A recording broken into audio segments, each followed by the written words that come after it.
Sebastián Moro es el nombre de un crimen de lesa humanidad cometido en el contexto de un golpe de Estado en Bolivia. Sus victimarios nunca juzgados, sus responsables mediatos pero directos puestos en libertad por una justicia cómplice. Sebastián Moro es también el nombre de un compañero heroico que nos demostró en pleno siglo XXI que todavía es posible un periodismo con rigor, con inspiración, con compromiso con su tiempo. Seba, te necesitamos, te extrañamos, te recordamos siempre. Justicia por Sebastián Moro. Fue el golpe.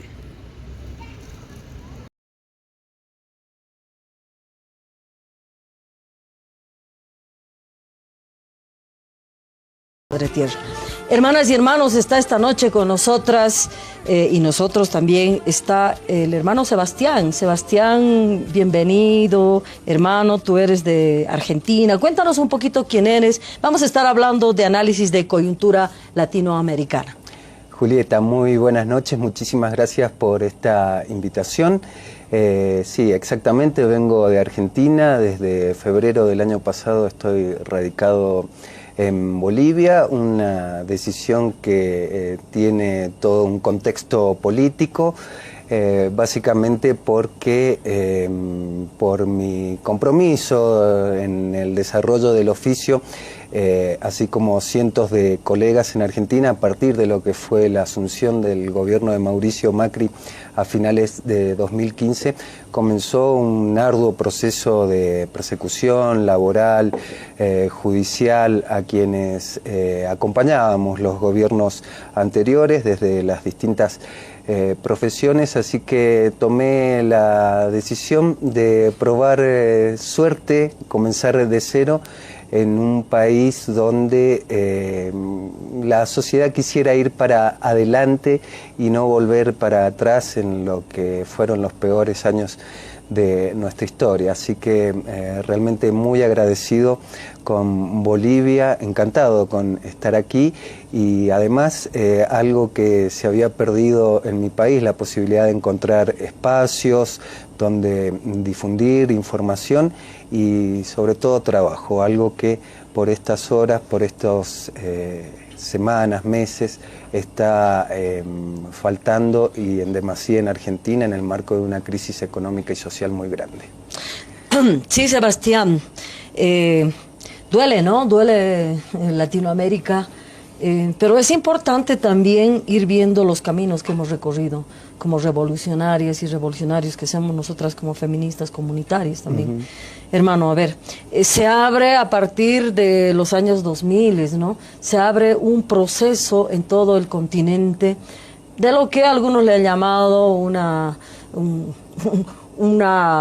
digamos, un planteamiento del socialismo del siglo XXI, otros le han planteado una recuperación de lo popular, ¿no? Bueno, diferentes nombres que le han dado a estos distintos procesos, ¿no? Otros le dicen un proceso populista. Bien, lo cierto es que en toda América Latina lo que se plantea es no queremos ya el neoliberalismo, o sea, la desmitificación del neoliberalismo. Este proceso, hermano, ¿cómo tú lo has visto desde Argentina? ¿Cómo tú has mirado el conjunto de América Latina? ¿Cómo has visto este proceso, esa emergencia? ¿Qué tú rescatarías de ese primer momento de, qué sé yo, de maravilla, qué lindo, estamos así, camino a la revolución, ya vamos a acabar con la propiedad privada, vamos a acabar con la explotación del hombre por el hombre, como decía Marx, pero ¿qué recuperarías, hermano? Sí, exactamente. Fueron más de una década en la mayoría de los países que podemos considerar los años felices porque hubo muchos avances en materias de políticas sociales, de derechos humanos, recuperación económica, de la soberanía económica, incipientes procesos de industrialización. En el caso particular de Argentina, esto se dio después de lo que fue la década del 90, con un marcado proceso neoliberal, y allá por el año 2000-2001 el país entró en un colapso absoluto, la gente básicamente se alejó de la política, y esto se empezó a recuperar a partir de 2003 con el ascenso a la presidencia de Néstor Kirchner y después las sucesivas presidencias de Cristina Fernández de Kirchner. En paralelo surgía con fuerza el masismo aquí con Evo Morales, con los movimientos sociales, Lula da Silva en Brasil, Chávez en Venezuela, Rafael Correa en Ecuador, y realmente fue plantarle cara al mundo y sobre todo a Estados Unidos, que tuvo que abandonar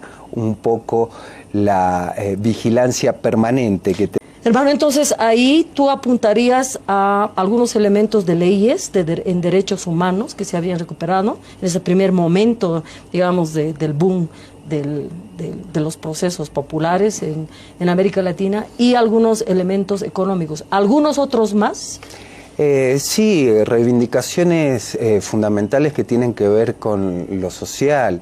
Se potenció, se fomentó sobre todo el tema educativo, con la posibilidad de que todo el mundo accediera, por ejemplo, a distintos programas, a similitud de lo que durante muchas décadas se ha realizado en Cuba, y también con lo que tiene que ver con la inserción social. En Argentina, por ejemplo, la asignación universal por hijo, las distintas políticas de bonos que se llevaron adelante en otros países, que permitieron una red de contención en un primer momento, que eso además favoreció a la participación política. Hubo una recuperación de todo eso que lamentablemente en algunos de nuestros países se ha visto abortado por la elección popular. Eso es lo sorprendente que estamos viviendo en estas épocas. Ya vamos a hablar de eso.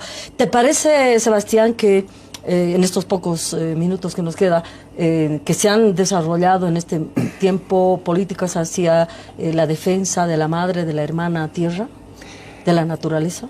¿Efectivas por parte de estos gobiernos, incluido el nuestro?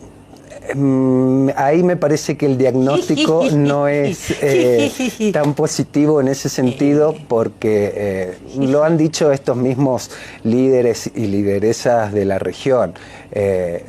Estamos en un sistema capitalista, podemos pretender y tratar de emparchar algunas de las secuelas que deja el capitalismo de mercado, pero inevitablemente todo esto conlleva a la destrucción del medio ambiente, al saqueo de los recursos naturales. Se ha conducido en algunos casos de una manera más responsable que en décadas anteriores.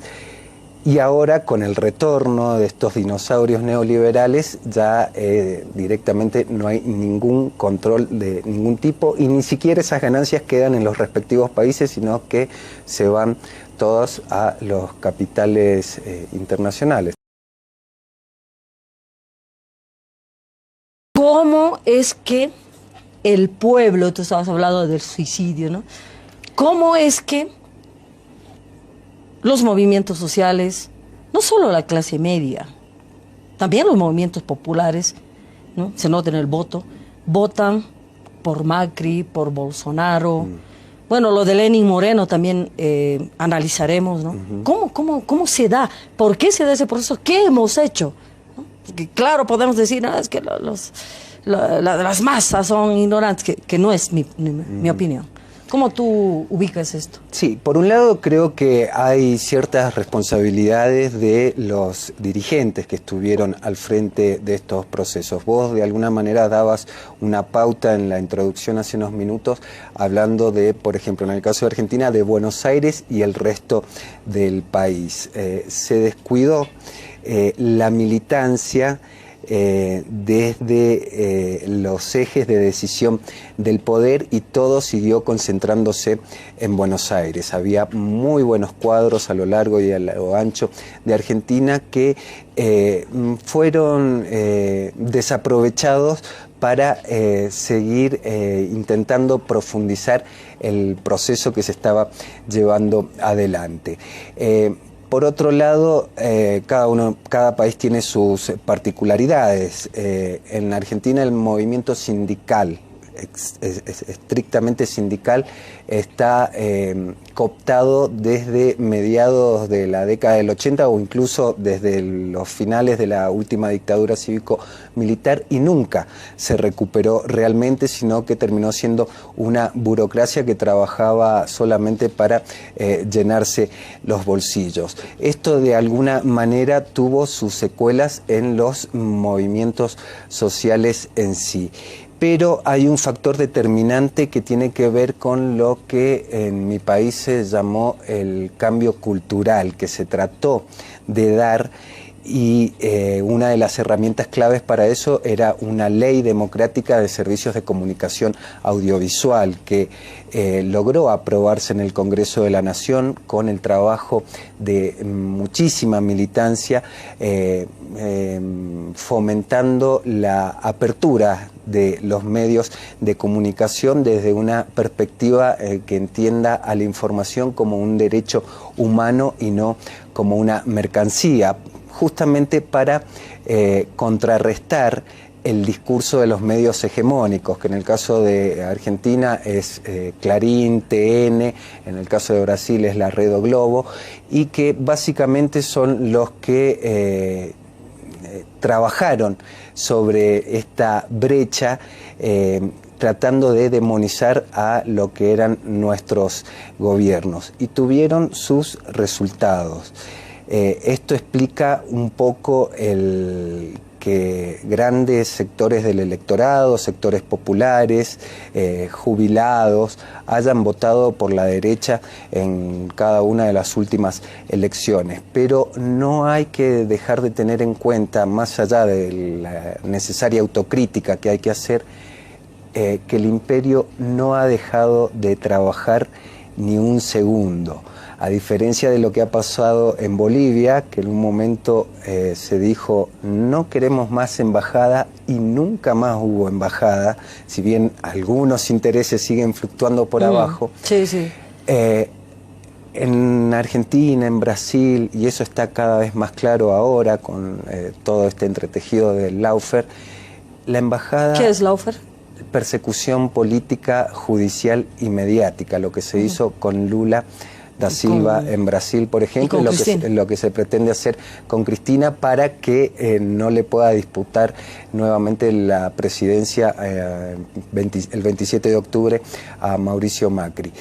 Entonces, fueron ellos, fue la embajada, fueron los distintos emisarios de los poderes fácticos los que con la oposición política interna, más la descomposición de muchos jueces y desde luego la colaboración abierta de grandes medios de comunicación, los que llevaron a este grado de demonización de la política y de los distintos referentes.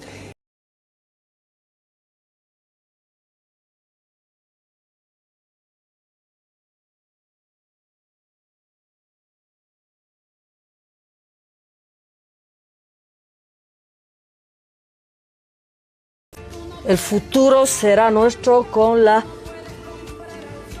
lucha. Sí, sí, sí, sí, sí, no nos podemos olvidar. Muchas gracias, gracias Evas por venir, hermano.